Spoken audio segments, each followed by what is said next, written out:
Ay, ayan pa. Isa pa yan. Ang sabi niya sa akin na ang toxic mo raw kasi.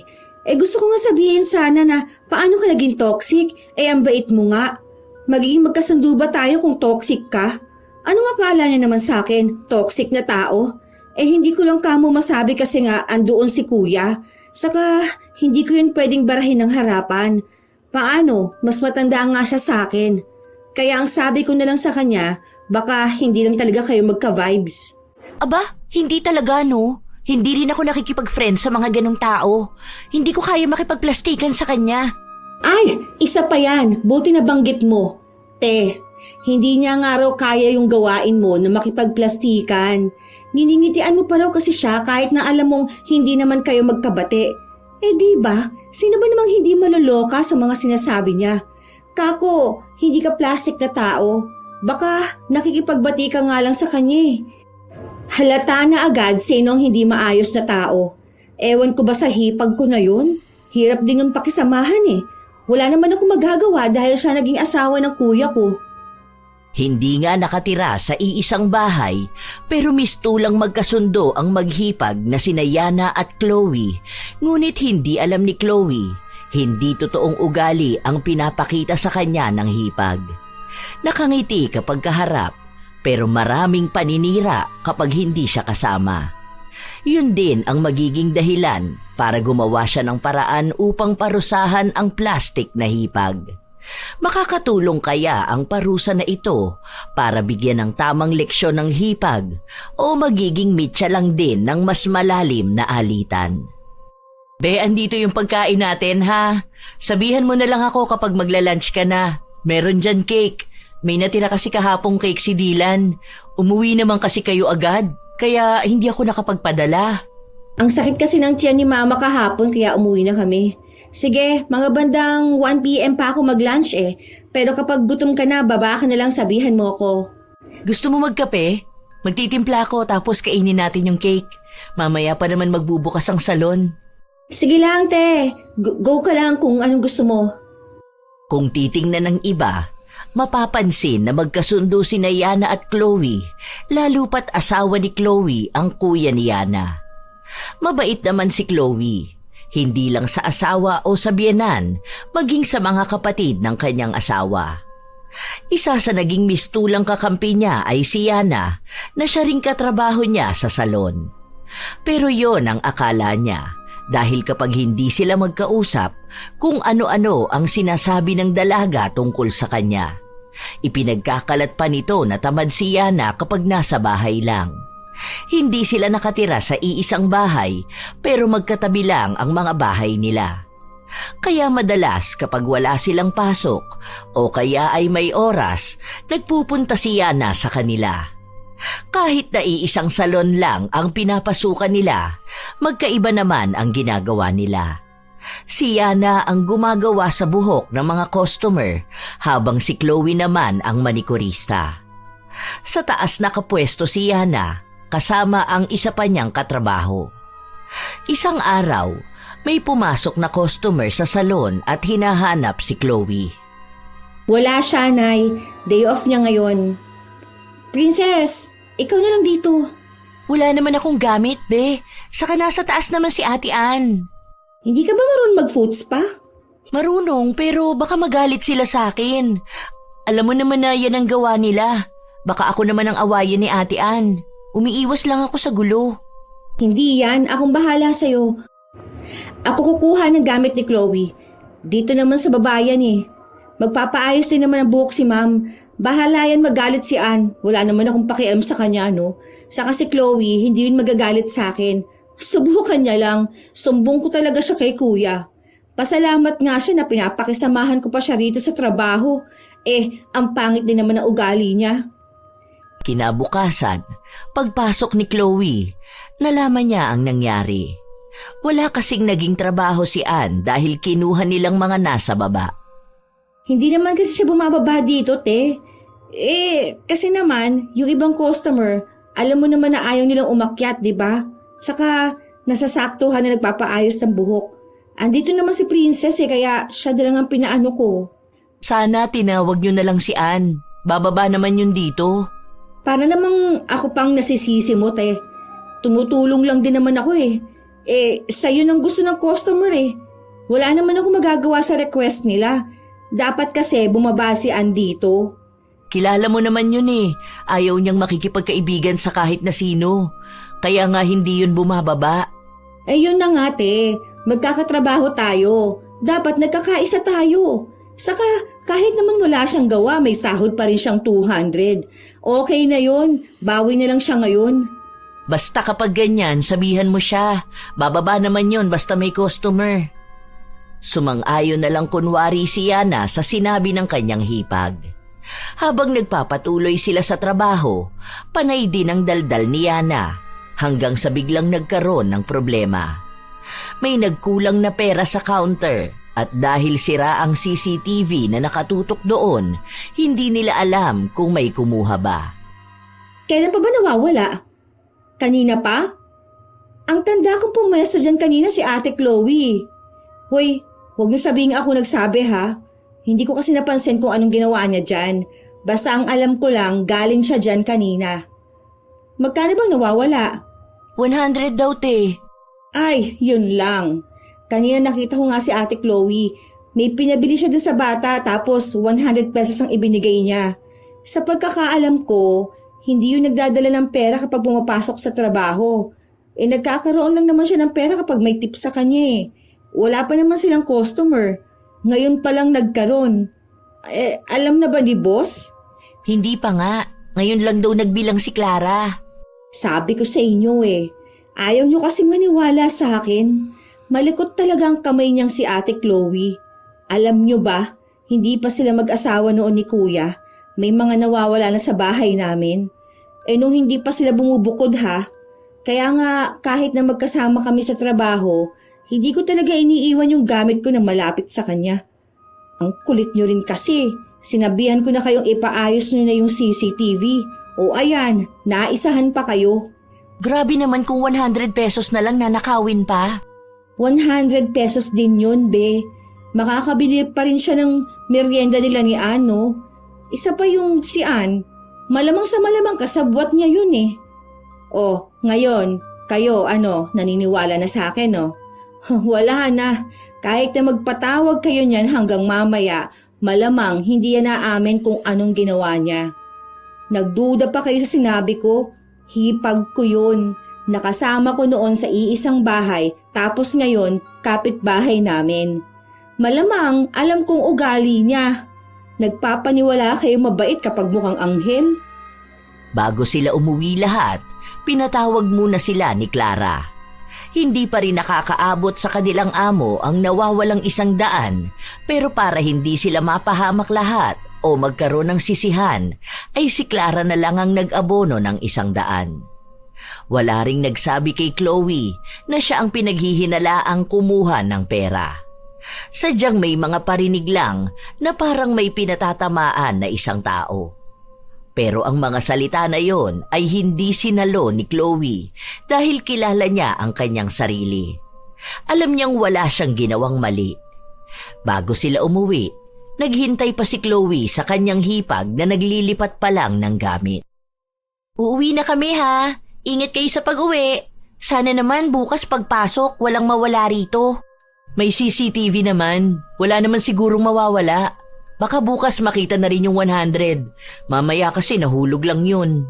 Ewan ko. Hindi natin alam kung sinong magnanakaw rito. Aalis na rin kami. Tara nate.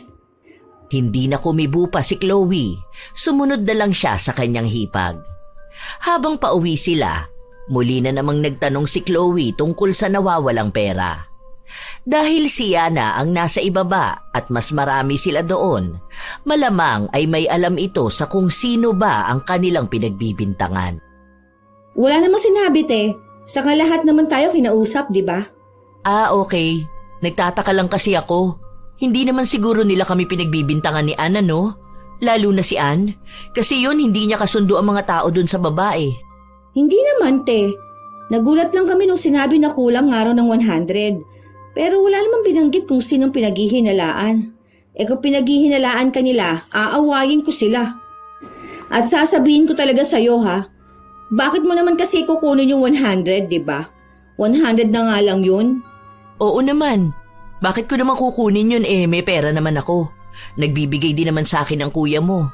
Para sa naman yung 100? Isa pa, hindi ko rin ugali na magnakaw. Ayun na nga. Kaya alam ko rin na hindi mo yun gagawin. Wala naman silang sinabi. Pero ewan ko lang kay Ann ha. Kasi nga, sabi mo kaaway niya yung iba sa work natin. Pero kung ako sa'yo, wag mo nilang pagpapansinin ng mga yun. Alam mo naman ang mga tao. Tsaka lahat tayo suspect kasi nga hindi alam sino sa atin pwedeng kumuha ng pera. Buti nga ngayon, naayos na ang CCTV no? Para naman makita kung may magnanakaw nga. Nagtaka lang ako kasi di ba hindi naman nawawalan ng pera kahit noon pa.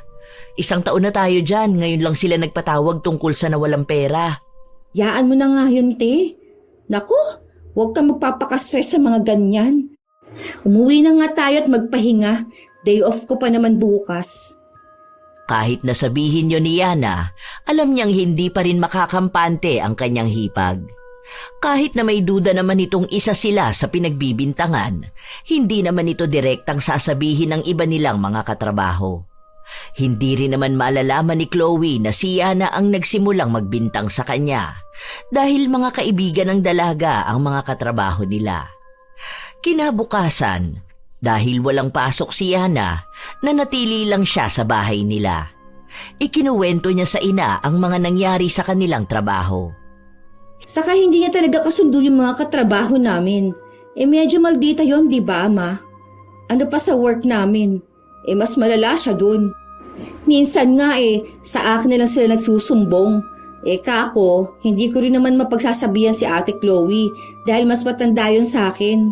Mamaya kapag nagsabi ako sa kanya, sumama pa ang loob niya. Tapos magsusumbong pa yun kay kuya. Di ako naman ang napahamak, di ba? Hoy, ma, huwag mo na tong sabihin kay kuya. Mamaya sa akin naman yung magtanong. Baka ako naman ang pagalitan. Ayoko pa naman ng gulo.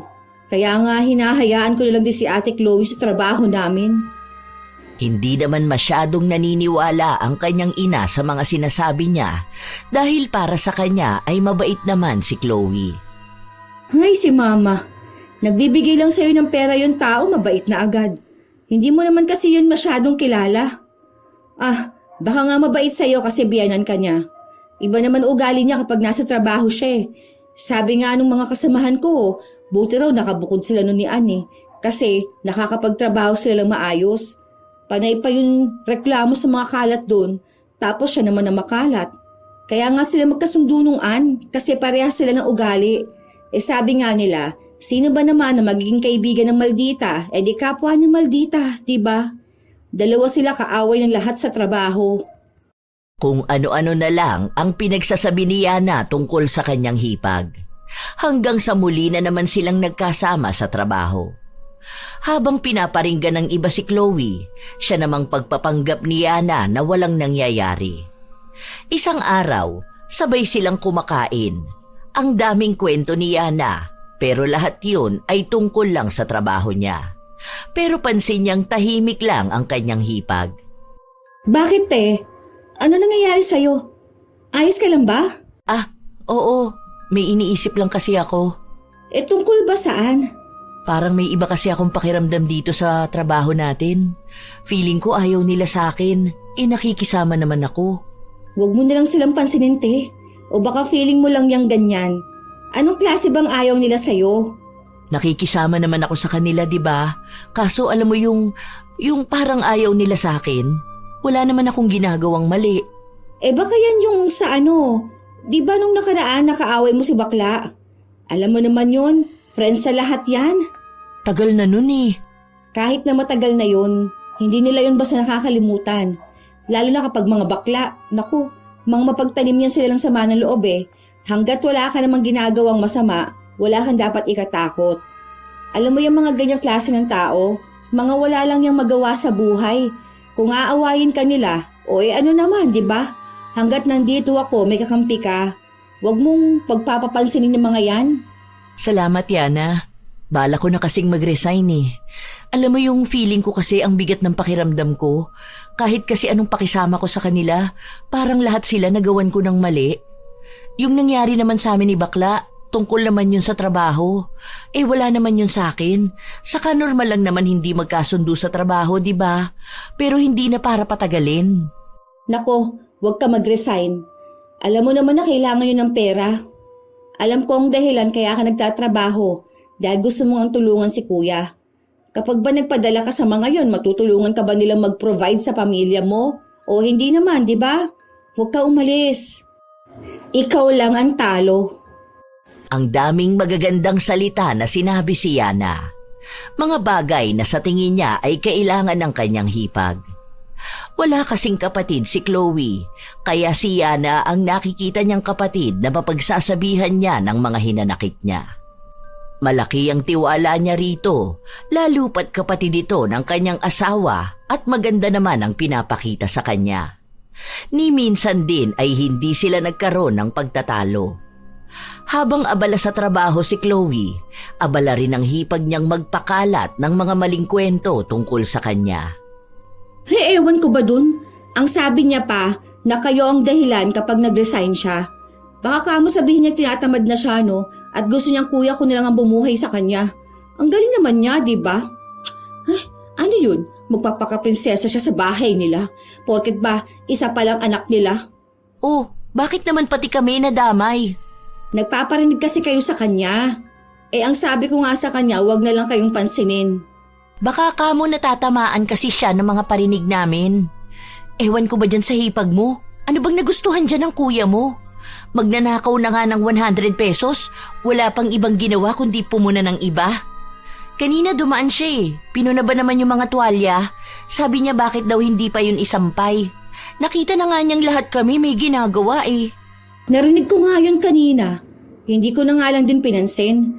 Ako kasi, sa totoo lang, umiiwas ako sa mga ganitong awayan namin. Baka kasi kapag nagkagulo kami, alam mo yun, asawa niya si kuya.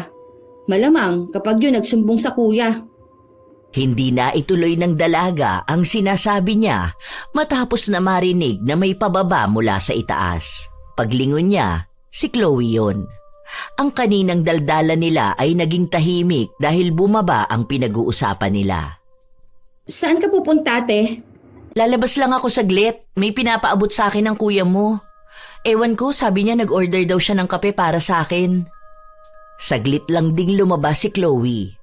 Pagpasok niya sa loob, isang mamahaling kape lang ang bitbit niya. Isa lang pala binili ng kuya mo. Sabi ko isabay ka na Hati na lang tayo. Hindi na, te. Okay lang ako. May kape naman akong pwedeng itimpla dyan. Sa'yo yan Enjoy mo na lang yan. Deserve mo naman yan at pagod ka rin ngayon.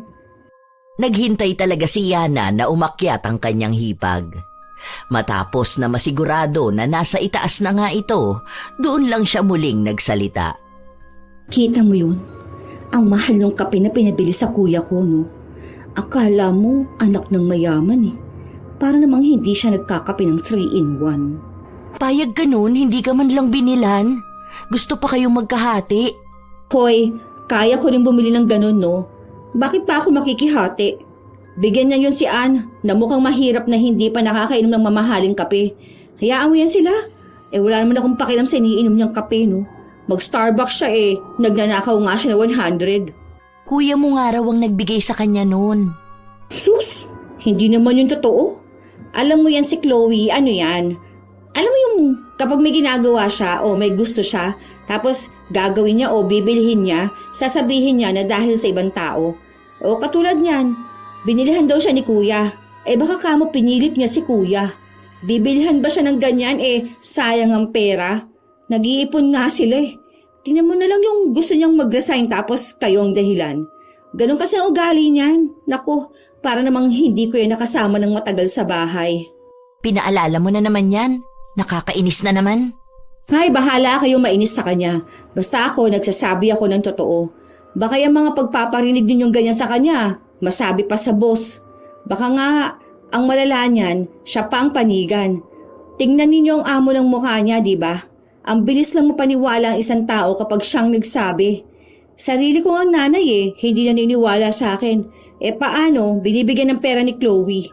Alam mo naman mga matatanda, konting pakita lang ng bait, akala nila mabait na talaga. San ba kasi nakilala ng kuya mo yang si Chloe? Ang kwento ni kuya, nagkakilala sila noon sa mall. Bali nagbebenta ata ng cellphone yan si Chloe. Tapos si kuya naman bibili ng cellphone. So, ayun, nagandahan daw si kuya. Laging binibisita yan si Chloe hanggang sa naging girlfriend niya. Isipin mo yun, 1 month pa lang sila ni kuya nag-live-in na agad sila. Oh, buti na lang pinakasalan din siya, no? Buti hindi nagalit ang mga magulang niya na nakipag-live-in siya. Ilang taon siya nun? Wala naman mga magulang yan eh. Lumaki yan sa ampunan. Siguro mga 19 siya nung naging sila ni kuya. Tapos 20 siya nung nagpakasal sila. 2 years pa bago sila nagkaroon ng anak. Tingnan mo, halata sa kanyang wala siyang magulang kasi wala nagdisiplina sa kanya. Ewan ko ba dun kay kuya? Mahal na mahal niya rin yan eh. Ang tamad kaya niyan sa bahay nun. Naalala ko nung buntis yan. Nakikitira pa sila dun sa bahay. Tapos palagi yung nakaupo lang. Tapos minsan dinadalhan pa yun ng kuya ko ng pagkain sa kwarto niya. Aba, buti na lang talaga sinasabihan ako ni mama na tanggapin na lang siya at pakisamahan. Kung hindi ko lang yan hipag, baka nga hindi ko yan kakausapin dito sa trabaho, no? Wala din naman kasi akong choice. Kung ano-ano na lang din ang pinagsasabi ni Yana tungkol sa kanyang hipag. Pero lahat naman ng yun ay kabaliktaran. Hanggang sa lumipas pa ang ilan pang mga araw. Dahil walang pasok si Chloe, siya na naman ang naging tampulan ng usap-usapan sa kanilang trabaho. Si Yana kasi ang nagbibigay ng balita tungkol sa kanya at gustong-gusto nila kapag si Chloe ang topic dahil kahit na anong masasakit na salitang sabihin nila ay hindi nakakarating dito. Kaya nga konti lang ang pumapasok na customer sa atin, di ba? Paano? Hino-home service na niya. Mas mahal kasi tapos mas buo pa yung bayad sa kanya. Malaki din ang tip sa kanya, no? Buti may mga nabibili siyang gamit niya. Binili? Gaano ka naman ka-sure na binili niya? Sabihin mo, baka ipinuslit niya. Ay, totoo ba? Bakit hindi mo isumbong? Hindi pwede yung ganun. Ginagamit niya ang para sa salon, tapos solo niya ang lahat ng kita. Wala nang gaanong nagpupunta rito dahil kinukuha niya ang customer. Hindi pwede yun. Isumbong mo siya, be. Ayoko nga. Hindi ko pa naman din napapatunayan, no? I mean, alam ko kasi nakikita ko siya eh. Pero wala akong ebidensya. Paano kung hingian ako ng boss? O, di ako pang napapahiya, di ba? Para namang hindi niyo alam kung gaano siya kagaling magpaawa. Kuhanan mo siya ng video. Paano naman? Nakikita ko lang naman yung kinuha niya kapag nasa bahay na siya. Paano kung sabihin niya binili niya yun? O mamaya ako naman ang awayin ng kuya ko. Asawa niya yun. Kahit anong sabihin nun, paniniwalaan niya. Tapos sa huli, okay lang si Chloe. Tapos ako ang kawawa. Kaya nga pinakikisamahan ko na lang siya kahit na ayoko. Sa bagay, may point ka naman. Kawawa ka naman. Ang hirap pa naman makisama sa ganong klase ng tao. Sinabi mo pa. Basta yun ang alam ko. Minsan kasi kahit na may alam na tayo, hindi tayo pwedeng basta nalang magsasabi. Dahil yung mga ganyang tao kay Chloe, magagaling yung mga yan. Sa halip na sila ang mahuhuli, ikaw pang mababaliktad sa huli. Basta ako, sinabi ko na sa inyo, kaya pwedeng kayo na rin ang magbantay sa kanya. Dahil sa sinabing yon ni Yana, nagkaroon ng paghihigpit sa kanilang trabaho. Mula pagpasok at paglabas nila, kailangang ipakita kung ano ang laman ng kanilang bag. May listahan din silang ipapakita pagpasok at kung ano ang nadagdag paglabas nila. Kung may naidagdag, kailangang isulat kung saan yon galing. Kung customer ang nagbigay, dapat ay may ebidensya na sa customer nga galing. Nung una, wala namang problema kay Chloe dahil handa naman siyang ipakita kung anong laman ng kanyang bag. Pero pansin niyang parang sa kanya lang sobrang higpit. Dahil kahit sa maliliit na bulsa niya ay hinahalungkat. Sinabi niya yon sa kanyang hipag. Ganon din naman sa akin, te. Hindi pansin ko kasi kapag binuksan mo bag mo, ayun na yun. Kapag ako naman bubuksan ko bag ko, pati ata napkin ko pinaghihinalaan pa nila. Bakit pala ganon na sila kahigpit? Di ba dati wala namang ganon? Para daw walang nakakapaglabas ng gamit. Bakit? May naglalabas ba ng gamit? Hindi ko alam. Basta narinig ko lang parang may mga nawawala ata. Lalo na yung mga madaling maibulsa. Kaya ayun, naghigpit na nga. Lahat naman tayo niyan apektado. Sa halip na pauwi na lang tayo, kailangan pang ipakita. Baka sanay lang tayo na maluwag sila. Alam mo naman, ibang mga negosyante, di ba? Minsan bigla na lang nagkakaroon ng rules. Kaya wag mong isipin na ikaw lang, te. Lahat kaya tayo. Nakumbinsi naman ni Yana ang kanyang hipag na wag nang masyadong isipin ang mga ganong bagay dahil baka sarili niya lang ang binibigyan niya ng problema. Kahit na tunay naman ang kutob ni Chloe na dahil sa kanya ang naging pagbabago ng patakaran. Hanggang sa dumating ang araw na itinigil din nila ang ganon. Kaya mas lalong nainis ang iba nilang mga katrabaho dahil hindi pa rin nila nahuhuli ang ginagawa ni Chloe na pagpupuslit ng mga gamit. Hindi rin naman nila masabi sa kanilang amo dahil kahit sa CCTV wala silang makita. Sa lahat pa naman ay bantay sarado nila si Chloe. Tibay ng hipag mo, be. Ang galing magtago, ano? Sabi ko sa'yo hindi nyo yan mahuhuli kahit na anong gawin nyo. Kilala ko yan nung nakaraan nga, di ba? Sabi ko panay siya reklamo. Feeling niya kasi pinagkakaisa na siya ng mga tao rito. Ang sabi ko na lang, baka naman iniisip niya lang na ganun, di ba?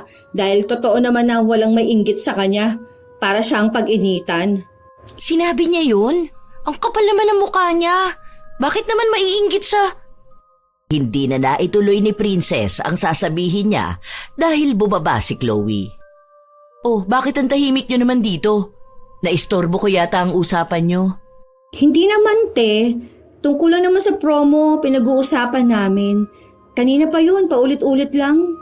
Pinababa kasi ako ni Ann, meron daw customer.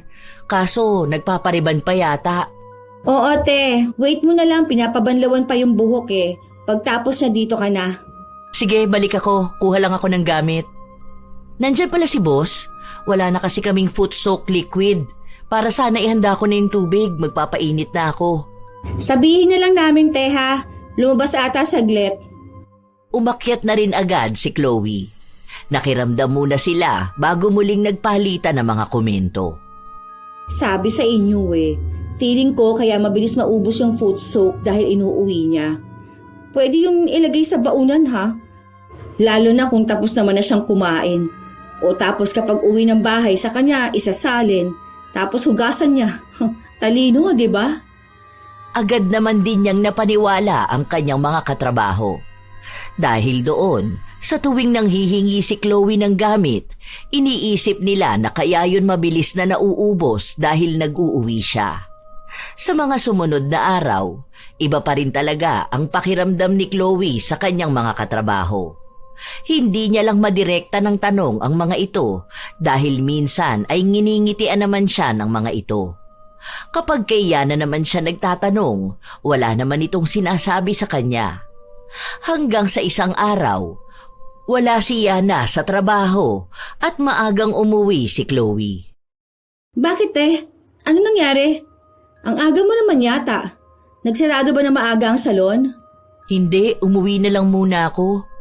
Paano? Nakasagutan ko yung si Princess. Naiinis ako sa ugali niya. Ang sabi ko magpapalit na nga kami ng nipper kasi nga mapurol na yung gamit namin. Baka kako kasi makasugat kami ng customer. Siyempre kapag nangyari yun sa amin magagalit. Tapos damay pa yung trabaho namin, di ba? Ang sinabi ba naman sa akin, wag ko raw gamitin sa labas yung nipper. Kapag customer daw sa salon, yun lang daw. Tapos nagsagutan na kayo? Oo, hindi ko naman kako nilalabas yun. Ano bang akala niya sa akin? Meron akong nipper dyan, bagong bili ko lang yung mga yun. Kung iniisip niya na galing sa salon ng gamit ko, baka gusto niyang ipakita ko sa kanya ang mga resibo ko. Mga gamit ko lahat yun. Binili ko sa Shopee yun. Saka ano bang inaano niya sa akin yung mga hino-home service ko naman, mga matatagal ko na yung customer. Baka naman hindi ganun ang ibig niya sabihin, te. Hindi naman sa kinakampihan ko siya ha. Kasi hindi ko naman alam ang totoong nangyari. Saka hindi na uso ngayon ang kampihan. Kapag nalaman ko na lang din yung side niya, saka ako magsasalita. Hindi rin naman ako naghahanap ng kakampi. Umuwi na lang muna ako kasi naiinis talaga ako sa kanya. Hindi ko alam kung anong problema niya sa akin. Wala naman kami na pag-awayan. Saka nakita niya bang nag-uwi ako ng gamit? Kahit siya pa maghalughog ng bag ko. Basta ayaw kung kumampi kahit na kanino. Tama siguro, te, na umuwi ka na muna. Baka mamaya lumala pa ang away nyo. Huwag mo na lang siguro siyang pansinin bukas. Hindi ko naman sila pinapansin dahil nagtatrabaho lang naman ako. Isa pa, hindi naman siya ang hinihingan ko ng nipper. Bakit siya ang sumasagot? May customer na nga siyang kinukulayan. Pasalamat siya hindi ako pumapatol sa ganon. Nakakahiya din kasi sa ibang customer na makakarinig sila ng awayan sa loob ng salon. Ang bigat pa sa negosyo ng ganon. Tayo na nga lang magkakasama ng matagal, nag-aaway-away pa ng ganyan, di ba? Huwag na yan. Malapit na nga ang Christmas party natin. Tapos may mga samaan kayo ng loob. Hindi naman ako sasama. Ay, bakit? Sumama ka, te. Sayang naman yung mga raffle doon. Swerte ka pa naman sa mga ganun. Hindi ko alam. Nahihirapan naman kasi ako sa mga kasama natin sa trabaho. Alam mo naman na hindi ko kaya makipagplastikan sa kanila, di ba? Gusto ko kapag may problema sila sa akin, sabihin nila. Hindi yung basta na lang sila magpaparinig tapos maiinis sa akin kahit na wala naman akong ginagawa sa kanila. Prangkahin na lang sana nila ako. Sus, wag mong isipin yung mga ganung tao, te. Hayaan mo lang sila. Magpakasaya ka lang. Gusto na ulit pumasok sa trabaho ni Yana para makausap ang kanyang kaibigan dahil alam niyang marami na naman itong masasabi sa kanya. Kinabukasan, hindi pumasok si Chloe kaya naging malaya na naman silang siya ang pag-usapan. Pagpasok pa lang ni Yana, binungaran agad siya ng kwento ni Princess. Halata nagigil pa rin ito sa naging pagtatalo nila ni Chloe. Alam ko na yan. Sinabi niya sa akin. Loko ka rin kasi pinatulan mo pa. O ano ka ngayon? Sabi sa'yo magaling magmanipula yun eh. Pamilya nga namin, kampi sa kanya eh. Nung hinanapan ka ng ebidensya, wala ka maipakita, di ba? Buti hindi mo sinabi na akong nagsabi sa inyo. Hindi ah. Bakit ko naman sasabihin yun? Di napahamak pa ang source namin, di ba? Kakagigil talaga kahapon. Gusto ko pa nga sana siyang abangan kapag uwian na para kumprontahin eh. Kaso duwag, umuwi ba naman agad? Tapos ngayon hindi siya papasok? Ayos siya. Ang sabi ko nga sa kanya nung kinuwento niya yan, na wala ka ako kung kinakampihan sa inyong dalawa.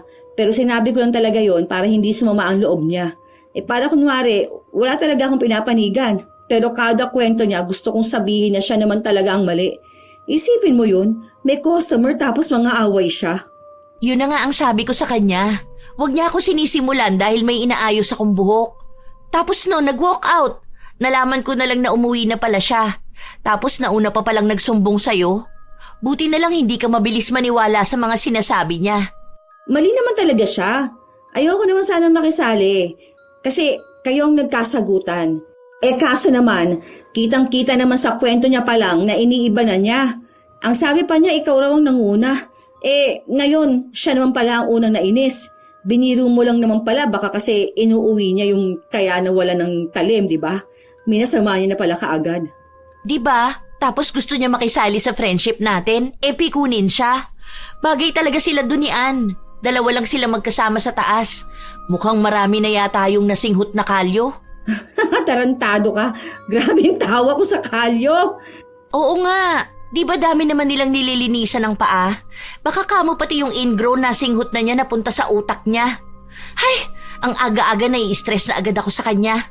Sabi pa nga niya na baka hindi siya makasama sa Christmas party dahil ayaw niya makipagplastikan sa inyo. Nung sinabi niya yon parang napaano ko. Like, seryoso ka ba, te? Plastikan talaga? Totoo naman kami rito. Siya lang naman tong ibang ugali. Nakikisama na nga lang tayo sa kanya ng 1 taon, no? Tapos makikita niya pa tayo bilang plastic. As if naman hindi matutuloy ang Christmas party kung wala siya, di ba? Ang kapal naman niya pala. Okay lang no kahit wag na siya magpunta. Hindi naman siya hahanapin. Akala mo kung sino? Baka akala niya boss siya na magbibigay ng bonus. Pinagtawanan lang nila si Chloe. Malaya sila dahil wala naman doon ang hipag ni Yana. Sa lahat ng mga pagbibiro, si Yana ang nangunguna at hinahayaan niya lang din ang mga katrabaho niya na pagtawanan at magsalita ng hindi maganda laban sa kanyang hipag. Wala naman kasing pakialam ang dalaga. Hanggang sa lumipas pa ang ilan pang mga araw, naging malamig na rin ang pakikitungo ni Chloe sa iba nilang katrabaho. Tanging siya na lang ang kinakausap nito. Hanggang sa dumating ang isang araw na nag-alok si Chloe ng serbisyo sa kanyang hipag. Ano yon, te? Mga 2 ribbon tapos may Brazilian blowout? Magkano naman siningil mo dun? Bali 3 sila pero 2 lang sa reband. Tapos yung 2 reband may Brazilian. Tapos yung isa, kulay plus Brazilian. Nakapackage kasi yan sila ng 3.5. Yan isa kasama na yung sa foot spa. Akin naman lahat ng gamot tapos hati tayo ng trabaho. Tapos ibabawas lang natin yung sa gamot then hati na tayo sa kikitain. Kailan yan, te? Sige, okay lang sa akin. Bukas sana. Mag-absent ako bukas? Off mo, di ba? Sige, mag-chat na lang ako. Huwag mo sabihin sa kanila na ako ang kasama mo, ha? Kanino ko naman sasabihin hindi ko nga sila kinakausap. Okay lang yan, hindi naman kita isasama kapag nag-post ako. Yan ba yung sinasabi mo na regular customer mo? Oo, umuwi kasi yung asawa niya galing barko eh. Tapos ayun, magbabakasyon yata sila. Kaya bago ang bakasyon, magpapaayos sila ng buhok at mga kuko. Ang dami nila, hindi ko naman kaya yun mag-isa. Naisip ko na isama na lang kita para may kitain ka rin. Malaki rin magbigay ng tip ang mga yun. Baka nga magbigay pa yun ng chocolate sa atin. Mababait kasi yung mga yun eh. Yun, yan ang gusto ko. Salamat, te. Sakto, pwede ko na itabi ang pera dahil malapit na ang Pasko. Sa mga oras na yon, silang dalawa ang magkakampi. Dahil mas magkakapera si Yana kung sasama siya sa kanyang hipag. Naging maayos naman ang lahat. Totoo nga ang sinabi ni Chloe dahil malaki din ang perang bigay sa kanila. Nagkaroon pa sila ng mga bagong damit galing sa ibang bansa. Nung bumalik na sila sa trabaho, balik na naman si Yana sa paninira sa kanyang hipag. Wala naman akong magawa kasi si kuya ko naman ang nagsabi sa akin na tulungan ko nga raw yung asawa niya. Binigyan ka naman ba ng pera? Mahirap din yung ginawa mo ha. Ikaw pa malamang nagplansya ng buhok ano? Oo, ako naman gumawa lahat no. Nagpatulong lang ako kapag babanlawan na yung buhok. Siyempre, alam nga namang ako pa rin, di ba? Napasma naman ako nun. Ang baba nga ng bigay niya sa akin eh. Kung pumasok ako, baka doble pa ang kita ko. O, eto ha. Hindi ko naman to sinasabi para siraan siya. Kilala niyo naman ako. Hindi ako basta nagsasalita ng mali sa ibang tao. Pero yun lang pansin ko. Ang offer niya kasi sa akin, malaki ibibigay niya. Hindi ko naman alam na wala pang 2K. Diyos ko mga te, ano naman gagawin ko sa pera na ganun? Isang upuan ng customer ko lang yun. Ang laki ng kita niya doon. Malamang baka nasa mahigit 10K yun. Sabi niya mahal daw ang gamot eh. Kinukuha nga lang niya yun. Ewan ko, saan niya naman nakuha yung pang-reband? Hoy, hindi sa akin ha. Ano naman gagawin ko doon kung magnanakaw ako? Magkano lang yun eh. Dapat hiniritan mo pa. O kaya nagsabi ka ng dagdag nung ando ng kuya mo. Yoko nga. Baka magalit pa sa akin si kuya. Iisipin nyo na nagbigay na nga sa akin yung asawa niya. Sinasabi pa naman na palagi na mabait ang asawa niya. Weh, mabait ba yung ganun? Mapagsamantala ng kapwa niya? Ay, ito na naman ako. Nakakapagsalita na naman ako ng hindi maganda sa kapwa ko. Magtrabaho na nga lang muna tayo. Sa mga sumunod pang buwan, tagu pa rin ang tunay na pag-uugali ni Yana sa kanyang hipag. Habang tingin sa kanya ni Chloe ay kakampi, siya pala ang tunay na kalaban. Hanggang sa dumating ang isang araw bago dumating ang kanilang Christmas party. Hindi pa rin alam ni Chloe kung sasama ba siya. Para magmukhang may pakialam ang dalaga sa hipag, sinubukan niya itong kumbinsihin. Sakto naman na naroon si Brian na asawa ni Chloe. Yun na nga kuya, ako na nga nagsasabi sa kanya na huwag niyang pansinin yung mga yun. Pwede naman siya mag-enjoy. Sayang naman yun no, minsan na nga lang sa 1 taon. Ang inaalala niya kasi sino ba yun? Princess? Bakit? Ano bang meron kay Princess? Nasabi ko naman na sa'yo, di ba? Yun pa rin bang issue niyo tungkol sa nipper? Akala ko ba tapos na yun? Wala naman na rin nasasabi sa akin si Princess. Baka kasi hindi niya lang sinasabi sa'yo dahil alam niyang maghipag tayo. Minsan kasi ang bigat talaga ng pakiramdam ko kapag nandyan sila. Alam mo yung parang grabe na yung katoksikan. Pero kung talagang ayaw mo, wag mo nalang pilitin. Ikaw na lang magsabi sa boss nyo. Baka naman gawan pa nila ng issue ang ate Chloe mo doon. Hala, sayang naman pala yun kuya. Pero sa bagay, tama naman din. Baka kasi hindi ka rin maging masaya doon kapag ganyan. Sige, ako nilang bahala magbantay doon. Kapag pinag-usapan ka nila, aawayin ko talaga mga yon. Hindi naman yung ganyan. Baka naman dalawa pa kayong magkaroon ng kaaway sa trabaho nyo. Siyempre naman kuya, kakampi ako kay ate Chloe. Subukan lang talaga nilang magsabi ng masama sa kanya, yari sila sa akin. Ang bait na nga ni ate. Isipin mo yon, hindi niya pinapatulan ng mga yon. Ako nga diba, noon dati may nakasabunutan pa ako dun. Buti siya, tinanggal, hindi ako. Kaya huwag ka matakot ako ang kakampi mo. Ito talaga masyado kang palaaway. Hindi ganyan. Pwede kayong maging magkakampi pero huwag ka mananakit ng iba. Saka ayoko rin na magkaroon kayo ng samaan ng loob sa isa't isa. Paano kayo lang yung nasa baba? Kayo ang mas matagal na magkakasama. Hindi katulad namin ni Anna, nasa taas kami, pwedeng hindi makihalubilo sa inyo. Saka magkakaibigan kayo doon. Ayoko namang ipakita na parang dahil maghipag tayo, sakin ka nalang kakampi palagi. Kaysa naman awayin ka nila, di ba? Buti nga wala akong ibang naririnig. Naku, talagang babarahin ko sila. Hanga nga ako sa'yo ate. Kasi isipin mo yun, nagagawa mo pa rin pakisamahan yung mga ganong tao. Pero kasi si Princess, okay naman siya sa akin. Yun ang sinasabi ng ate mo. Okay nga raw kayo ng Princess, saka parang BFF mo na ron. Kaya lang mukhang mainit ang dugo sa kanya kahit na di naman niya alam ang dahilan. Hindi naman daw pwedeng ipaiwas kanya sa kaibigan mo at baka lalong lumabas na may mali na naman siyang sinasabi sa'yo. Basta akong bahala kay ate. Hindi rin naman ako papayag na may sasabihing masama sa kanya ang iba, no? Kapag may sinabi silang masama kay ate, parang siniraan na rin nila ang pamilya natin. Yon ang hindi pwede sa akin. Rambulan talaga. Baliw ka talaga. Pero salamat ha. Kung hindi dahil sa inyo ni Ann, baka matagal na akong umalis sa work ko. Ano ka ba? Sino pa ba magtutulungan dito kundi tayo-tayo lang? Magkakampi tayo, te. Huwag ka mag-alala. Yan sila mga katrabaho at kaibigan ko lang. Ikaw, kapamilya ko. Magaganda ang mga salitang lumalabas sa bibig ni Yana, kaya kuhang-kuha niya ang tiwala ng kanyang hipag. Hindi niya lang kasi sinasabi yun. Minsan ay pinapakita niya rin na handa niyang kalabanin ang mga tinuturing niyang kaibigan sa trabaho para lang sa kanya. Pero sa likod nun ay si Yana ang nagsisimula ng paninira sa kanya. Hanggang sa sumapit na ang Christmas party. Dalawa lang ang wala, sina Chloe at Ann. Dahil doon, tila ba sila ang naging sentro ng usapan. Sinasabi nila na masyadong paimportante ang dalawa. Baka akala nila malulungkot tayo. Ang hindi nila alam tuwang-tuwa tayo ngayon. Ayun na nga, paawa pa siya kamo. Tapos sabi pa niya na baka kasi hindi siya maging masaya kasi andito ka nga. Di ba, kung hindi ba naman gusto niyang siyang bida, buti nga wala siya rito. Kasi kita mo naman na masaya tayo.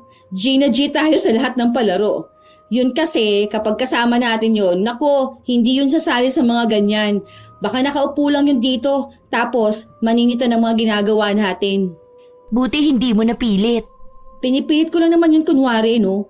Para naman hindi sabing okay lang sa akin na umalis na lang ako. Alam ko naman na hindi rin yung papayag kung wala si Ann. Kasi ako, kilala niya ako na friendly talaga. Basta okay sa akin ang isang tao, sige, maging magkaibigan tayo. Ganon din kapag wala rin akong sama ng loob sa isang tao. Pero kayo, isang beses lang kayo nagkasagutan pero kung umasta naman siya, akala mo aping-api na siya masyado. Bakit tayo? Di ba nung nakaraan, nagkasagutan din tayo dahil dun sa isang customer na mali yung kulay na nailagay mo sa buhok? Pagkatapos nun magkaibigan na ulit tayo. Ganun lang naman yun. Kung may di pagkakaunawaan sa trabaho, hanggang doon na lang. Hindi naman natin kailangan personalin lahat. Ano ba naman yun? Malamang iba naman kasi yung sa kanya. Saka yung ugali niya kasi kakaiba talaga eh. Ako na nga yung nakikisama sa kanya pero anong ginawa niya?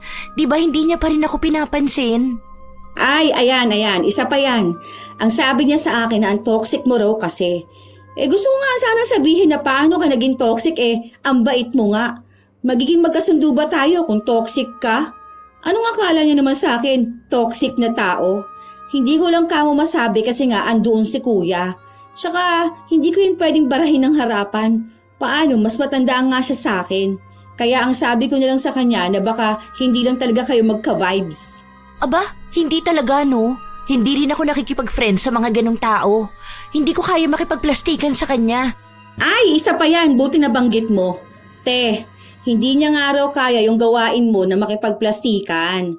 Niningitian mo pa raw kasi siya kahit na alam mong hindi naman kayo magkabati. Di ba? Sino ba namang hindi maloloka sa mga sinasabi niya? Kako, hindi ka plastic na tao. Baka nakikipagbati ka nga lang sa kanya. Halata na agad sinong hindi maayos sa tao Ewan ko ba dun sa hipag ko na yun? Hirap din nun pakisamahan Wala naman ako magagawa dahil siya naging asawa ng kuya ko. Nanggigigil ako sa hipag mo. Naku, ang saya ng araw ko ngayon, ganyan ang malalaman ko. Kaya ko nga siyang iningitian kasi nga gusto ko na sana makipag-ayos sa kanya. Ibig sabihin pala nun mali pa ang ginawa ko. Ako pa ngayon ng plastic ha? Sige, ganyan pala ang gusto niya. Sige lang, wag na lang kami mag-usap dalawa. Iba ang tuwang nararamdaman ni Yana kapag may nagagalit sa kanyang hipag. Pakiramdam niya rin kasi ay may kakampi siya. Hanggang sa hindi niya inakala na mukhang mas lalo lang lumaki ang gulo sa pagitan ni na Chloe at Princess. Dahil palaban din si Princess, hindi siya pumapayag na hindi niya maiinis si Chloe. Dahil sa nagiging tensyon nila, napupuna na rin sila ng kanilang amo. Ilang beses na silang kinausap dalawa at kung hindi sila titigil, parehas lang silang matatanggalan ng trabaho. Hindi pa makapagdesisyon si Chloe kung aalis na ba siya, lalo pat kailangan ng anak nila ng pera. May ipon naman sila, pero hindi pa rin yun sapat. Gusto na rin naman ni Brian na sa bahay na lang muna siya para siya na ang mag-alaga sa kanilang anak. Pero iniisip ni Chloe na baka mahirapan naman si Brian, lalo pat tumutulong din ito sa isa nilang kapatid na nag-aaral pa. Habang sabay na kumakain ang maghipag, napag-usapan muli nila ang tungkol kay Princess. Huwag mong pakinggan yung mga chismis sa ganyan, te. Basta ako, hindi ako naniniwala sa kanila dahil mas kilala kita. Nagpapa-apekto ka lang talaga sa kanila. Hindi kasi feeling ko iba na ngayon. Parang lumala na yung inis niya sa akin. Hindi naman niya sinasagot kapag tinatanong ko siya. Panay lang siya sabi sa akin na alam ko na dapat ang problema. Paano ko nga malalaman kung hindi naman niya sinasabi sa akin? Gusto mo ba, te, na ako na lang ako mausap sa kanya? Hindi na, baka madamay ka pa. Hayaan mo na lang ako. Kaya ko naman ang sarili ko Naiinis lang ako sa kanya. Minsan kasi nagpaparinig siya, pwede naman niya akong kausapin. Nagtitimpi na nga lang ako kasi parehas na nga kaming may warning. Baka mamaya kailangan niya rin ng trabaho, di ba? Ako na lang siguro muna ang iiwas. Sana naman tumigil na lang din siya sa panay pagpaparinig sa akin. Kasi alam mo, sa totoo lang sobrang hirap nitong ganito. Ang tagal nating magkakasama sa trabaho, tapos panay lang siraan, di ba? Oo, te, gets naman kita. Kaya nga gusto ko rin kausapin si Princess kung okay lang sana sa'yo. Kaso iniisip ko rin na baka masamain niya ako, di ba? Tapos mas lalo lang lumala ang away ninyo. Tapos isipin pa niya na nagkakampihan tayong dalawa. Gawin mo na lang, te, kapag may narinig kang sinasabi niya, huwag mo na lang pansinin. Isipin mo na lang na pumapasok ka sa work para sa pamilya mo at sa pangangailangan mo ng pera. Kung sadyang hindi siya mapakisamahan, siya na may problema nun. Yun na nga ang ginagawa ko. Kaya hayaan mo na siya, huwag mo nang pansinin. Nag-aalala din kasi ako na baka pati ikaw madamay. Ayoko nga naisipin nila na kaya nakakaaway mo sila dahil lang sa hipag mo ko. Maayos naman sila sa'yo kaya huwag ka na makigulo. Oo, te. Pero kapag need mo nakakampi, nandito lang ako ha. Alam mo naman na tayong dalawa magkakampi Hayaan na natin sila. Basta tayo may goal tayo kung bakit gusto natin magtrabaho. Yun na lang ang isipin natin. Kuhang-kuha ni Yana ang loob ng kanyang hipag. Sa paglipas pa nga ng mga araw, hindi na nagpapansinan sina Chloe at Princess. Dahil hindi na rin nagpaparinig si Princess. Takot din kasi siya na baka mawalan siya ng trabaho. Dalawa pa naman ang anak na sinusustentuhan niya. Dahil nga simula nung naghiwalay sila ng asawa niya, hindi na ito nagbigay ng pera para sa mga bata. Kaya siya nagsusumikap magtrabaho para sa mga anak niya. At kung dalawa sila ni Chloe ang matatanggalan ng trabaho, siya lang ang magdurusa dahil may asawa si Chloe na kayang sumustento sa kanya. Pero dahil sa pagtahimik ng lahat, si Yana lang ang hindi masaya. Nag-iisip siya ng paraan kung paano niya pag-aawayin ang dalawa. Hanggang sa isang araw, Oo nga, sinabi niya yun sa akin na mabuti na lang tumigil ka na rin sa pang-aaway sa kanya. Takot ka rin pala na mawala ng trabaho. Oh, 'di ba? Proud na proud pa talaga siya. alam mo, pinipigilan ko na lang talaga ang sarili ko, be. Pero mukhang hindi na ngayon. Yari sa akin mamaya yan pagkatapos ng trabaho. At least kapag nasa labas na kami, hindi kami papagalitan ni boss.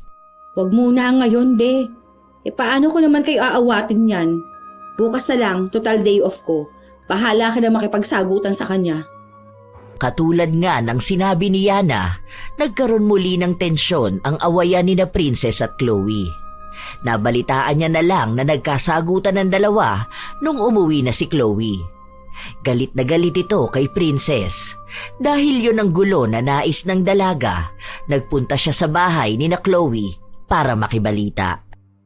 Day off ko lang, te. Nagkagulo na kayo. Kung ganyan lang din naman ang nangyayari, mag-resign ka na. Huwag ka na makisali sa mga gulo na ganyan. Ang dami namang salon na pwede mong pasukan eh. O kaya sa home service na lang. Di ba malaki rin naman ang kinikita mo sa ganun? Oo nga, te. Tama naman din si kuya. Kesa naman ganyan na stress ka masyado, di ba? Hayaan mo na yun si Princess. Hindi rin naman kasi nun naiintindihan pati sarili niya. Kaya nga siya iniwan ng asawa niya dahil ganun ang ugali niya, di ba? Ang hindi ko maintindihan, bakit sa akin niya sinisisi yung nawawalang 100 noon? Naiinis ako! Sa dami ba naman ang pwede niyang ibintang sa akin yung pagiging magnanakaw pa? Ano naman ang gagawin ko sa 100 pesos? Pero ito, Teha, ako, ayoko naman sana magkwento kasi baka nga lumala lang yung awayan ninyong dalawa. Hindi ko na lang sinabi sa'yo, pero pinagtanggol naman kita. Ikaw kasi yung pinagbibintangan nilang kumuha ng 100. Ang sabi ko nga sa kanila, hindi mo yun gagawin. Ano ba naman yung 100, di ba? Ang laki ng sahod ni kuya tapos malaki rin kita mo.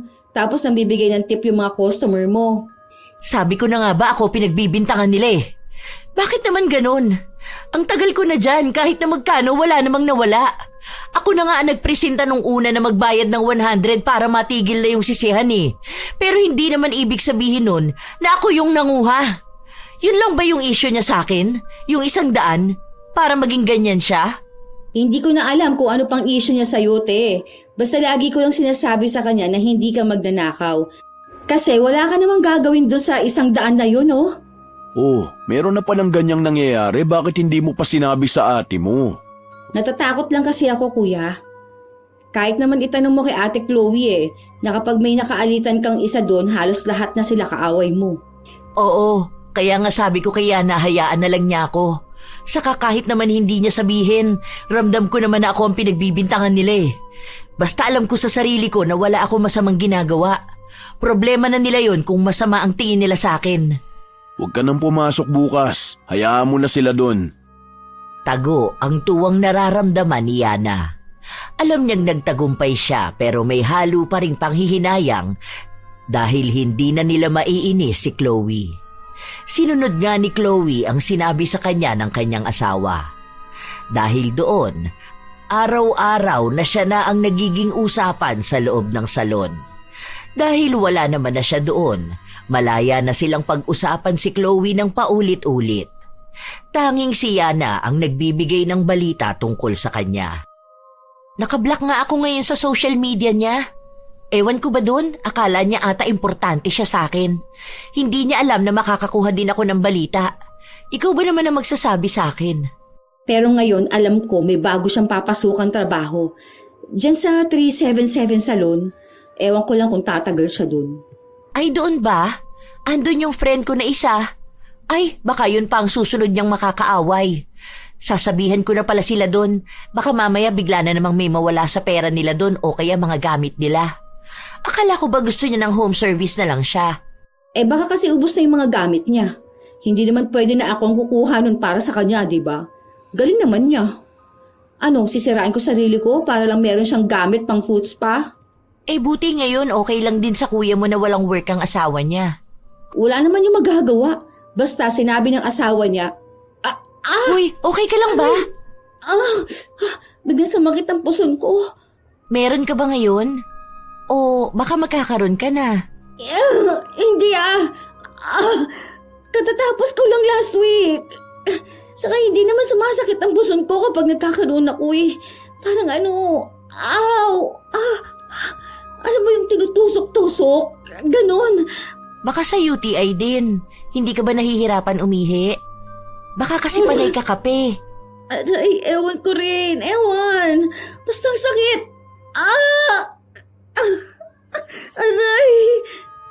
Ang akala ng dalaga ay madadaan niya sa pag-inom ng gamot ang sakit ng kanyang puson hanggang sa umabot sa punto na hindi na siya nakakapasok sa trabaho. Nagpunta na rin siya sa ospital para magpatingin. Wala namang nakita na problema sa kanya. Isang araw, kahit na masakit ang kanyang puson, pinilit niya pa ring pumasok. Dahil alam niyang kapag hindi niya yun ginawa, papalitan siya sa pwesto at baka kailanganin niyang maghanap ng bagong papasukan na trabaho. Hoy be, okay ka lang ba talaga? Ako na nga dyan. Natatakot yung customer sa'yo. Napaso mo na kaya siya? Baka mamaya masunog pa buhok niyan, maireklamo pa tayo. Huwag ka na lang muna kayang pumasok kung hindi ka pa naman pala okay. Hindi yan. Kaya ko pa to. Ako na lang siguro magbabalaw ng buhok nila. Hindi na mawari kung anong trabaho ang gagawin ni Yana sa loob ng salon. Hindi niya kasi magawa ng maayos ang mga yon. Dahil doon, may mga reklamo na rin ang mga katrabaho niya. Doon niya rin narinig ang ibang usapan tungkol sa kanya. Mga bagay na dati ay ginagawa lang nila kay Chloe.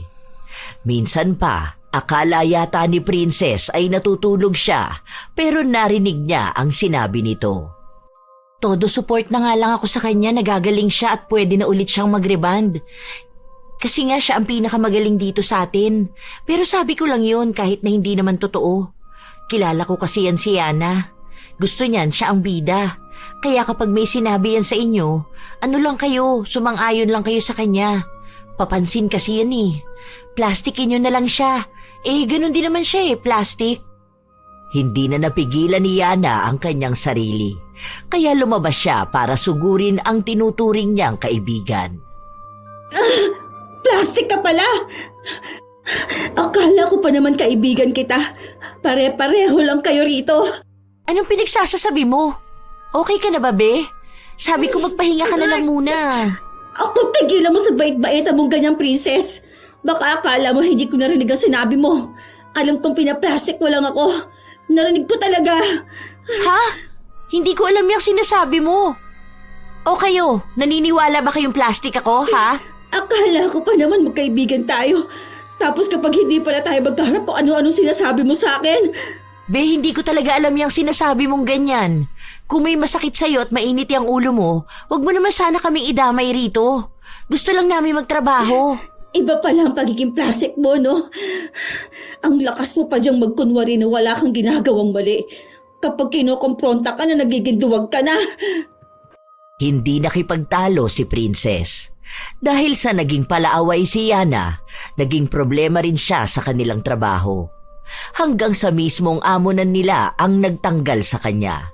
At sinabi na kapag pinilit niya pa ring manggulo, maaari siyang kasuhan at baka hindi na siya makapasok sa iba pang salon. Inis na inis ang dalaga sa mga nangyayari sa buhay niya. Ni hindi man lang niya na ipagtanggol ang kanyang sarili. Gabi-gabi rin siyang hindi makatulog. Hindi lang dahil sa sakit ng kanyang puson, kundi na rin dahil sa pag-iisip kung siya na ba ang ginagawang usapan ng mga tao roon. Na paano kung pinagtatawanan na siya at masasakit na salita na rin ang sinasabi sa kanya. Wala namang ibang magsusumbong sa kanya dahil mukhang lahat din doon ay pinaplastik siya.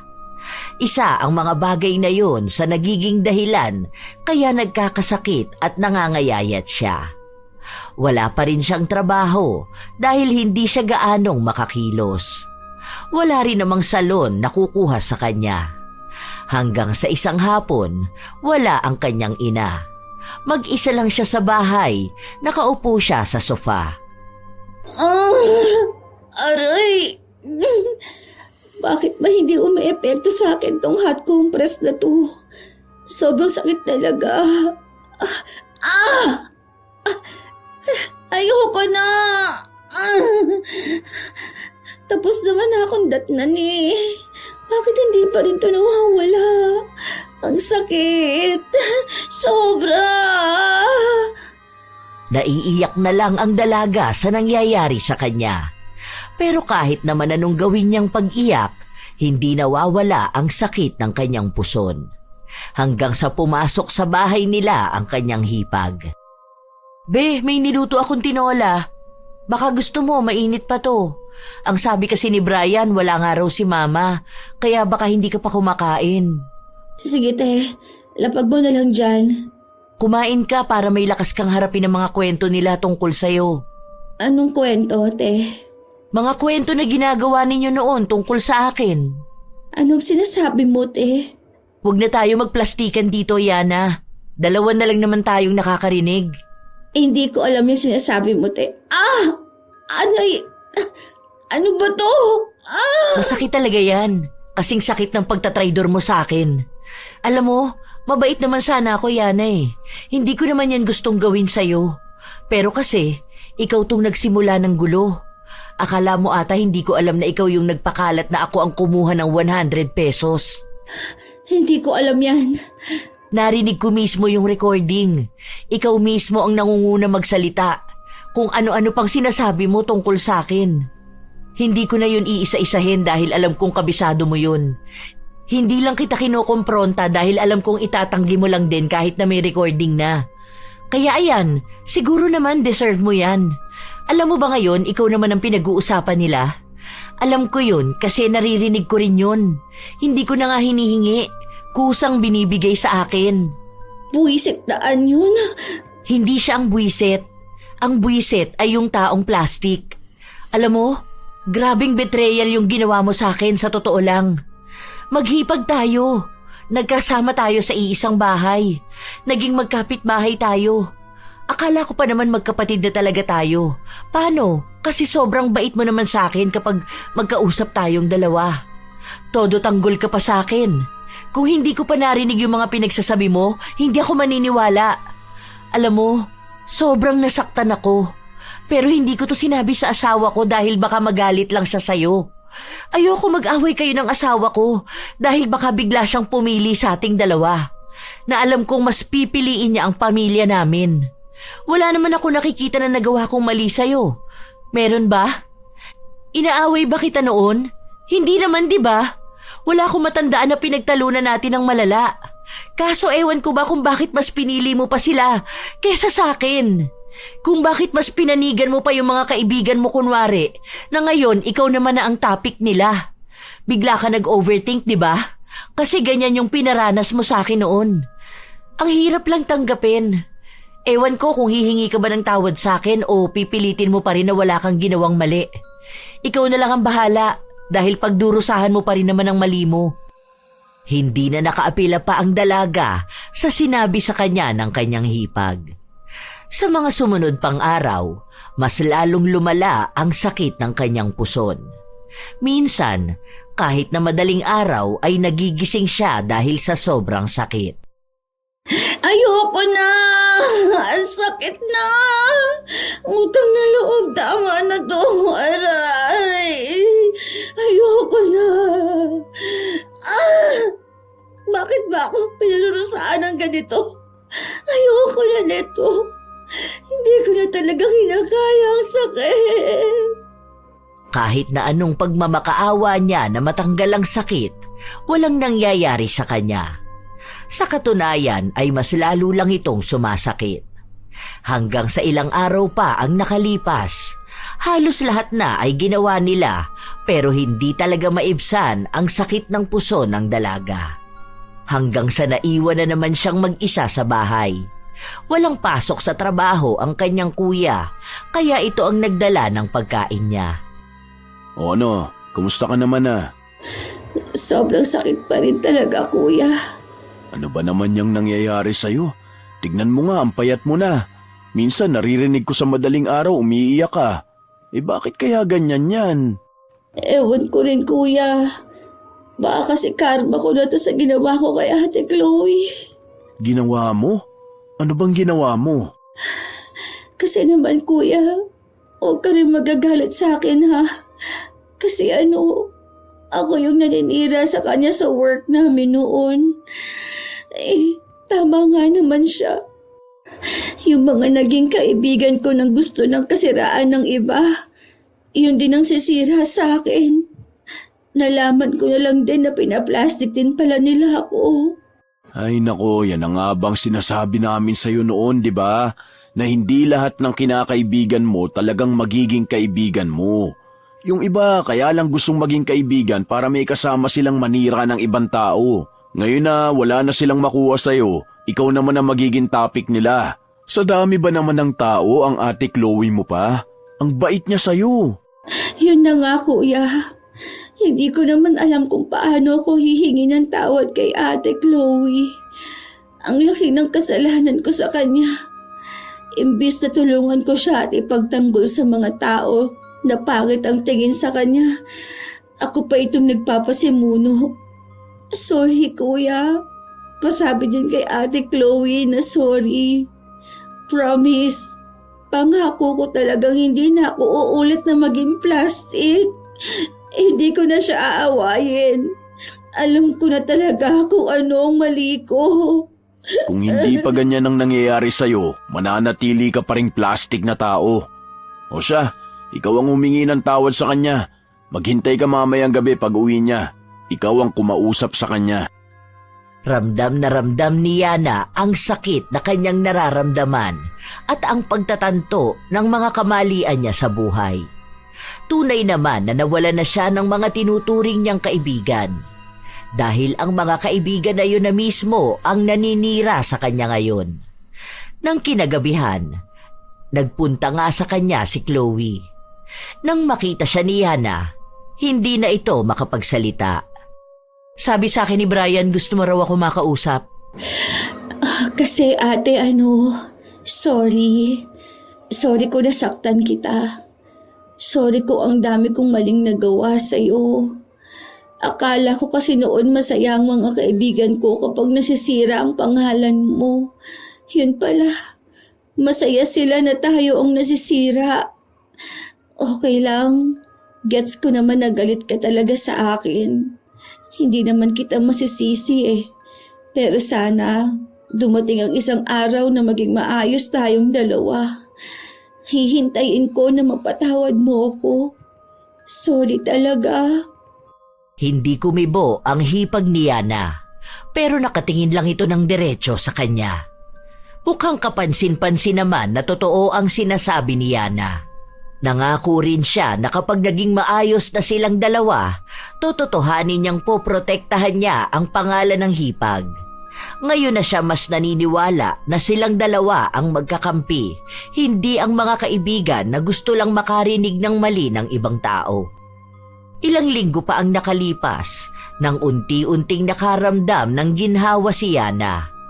Nananakit pa rin minsan ang kanyang puson, pero hindi na ito katulad noon na wala na siyang ibang ginawa kundi ang umiyak. Dahil doon, kahit na paano ay nakakakilos na siya. Pinapakita niya rin kay Chloe na nagiging mas mabuti na siyang hipag. Hanggang sa muli na naman silang nakapag-usap. Sorry din sa nagawa ko sa'yo. Nanguna rin kasi ang galit ko Okay lang, te. Naiintindihan naman kita. Kasi kung ako nga nagalit nung nalaman kong pinaplastic lang ako ni Princess. Ang buong akala ko talaga magkaibigan kami Hindi pala. Tapos, kung sa kanya nga sobrang sama na ng loob ko, Tayo pa kaya na ilang taon na tayong magkasama, tapos akala mo okay lang ang pakikitungo ko sa'yo. Hindi naman pala, di ba? Sino ba namang hindi sasama ang loob? Mabuti nga, bati na tayo. Oo, talaga. Kaya magpapakabait ka na ha. Ang kulit mo kasing bata ka. Pero, marunong ka ba mangkulam? Turuan mo naman ako. Hay, hindi pwede. Naku, nakakatakot na baka kung sino-sino na lang ang kulamin mo. Kukulamin ko lang si Princess. Hindi na, tama na. Hayaan mo na lang siya makahanap ng katapat niya. Ano ba yan? Gusto ko na ako naman ang katapat niya. Akala ko ba magiging mabait ka na? Mabait ako sa'yo, pero hindi sa kanya. Sige na, te.